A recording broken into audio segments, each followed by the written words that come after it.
ରିଙ୍କୁ କୁଆଡେ ଗଲା ସାଙ୍ଗ ରିଙ୍କୁ? ରିଙ୍କୁ ଆରେ ତୋର ତ ଫର୍ଟନାଇଟ୍ କାଲି ଥିଲା ରେ। ଆରେ ସେ ତ ଗୋଡ ହାତ ଭାଙ୍ଗିକି ପଡିଛି, ସେ ଆସିବ କଣ?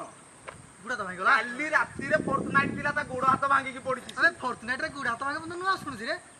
ଏଇ ରିଙ୍କୁ ଆସିଲାଣି। ଆରେ ଭାଇ ରେ, ଆରେ ଆରେ ଭାଇ ତୋ ମନ ଦୁଃଖ କଣ ପାଇଁ? ଆରେ କଣ ହେଇଛି? କାଲି ବା ଫର୍ଟନାଇଟ୍ ଥିଲା ନୂଆ ନୂଆ ହଁ ଭାଇ, ଆରେ ତୋ କଥା କହ, କଣ ହେଇଛି କଣ? କିଛି ପଚାରନି। ମୋ ଚଉଠି ରାତିରେ ମୋ ସ୍ତ୍ରୀ ମତେ ଛୁଇଁବାକୁ ଦେଲାନି। ଏମିତି କଥା? ଚଉଠି ରାତିରେ ମୋ ସ୍ତ୍ରୀ ମତେ ଛୁଇଁବାକୁ ଦେଲାନି। କାହିଁକି? କଥା ପଚାରନି ଆଉ। ଆରେ କଣ ହେଲା? କିଛି ବି ପଚାରନି। ଆରେ ତାକୁ ଛୁଉଁଥିଲ କଣ? ମୋ ଜୀବନଟା ପୁରା ଅନ୍ଧାର ହେଇଗଲା।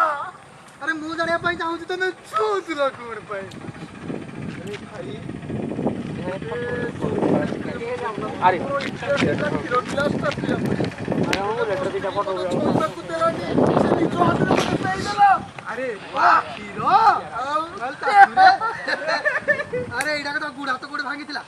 ମତେ ସିଏ ବା ଫୋନ କରିଥିଲା ରାତିରେ ଖେଳ କଲା ବୋଲି, ଆଚ୍ଛା ଏମିତି। କହିଲା ତୋ କଥା ଭାଙ୍ଗି ଗଲା। ଆରେ ମୁଁ ସିନା ଖେଳ କଲି କଣ, ଏଇ ଯୋଉ ସ୍କୁଲ ପଡିଆରେ ଖେଳ କଲି କି? ଆଉ ମୁଁ ଗୋଟେ ବା ପ୍ଲେ ଗ୍ରାଉଣ୍ଡ ଆଣିଛି ନୂଆ, ଏଟା ଜାଣିନନି? ଆରେ ସେଇଥିପାଇଁ ଭଙ୍ଗା ଭଙ୍ଗି ପାଇଁ ମୁଁ ବାହା ହେବିନି ରେ। ବାଳ ନା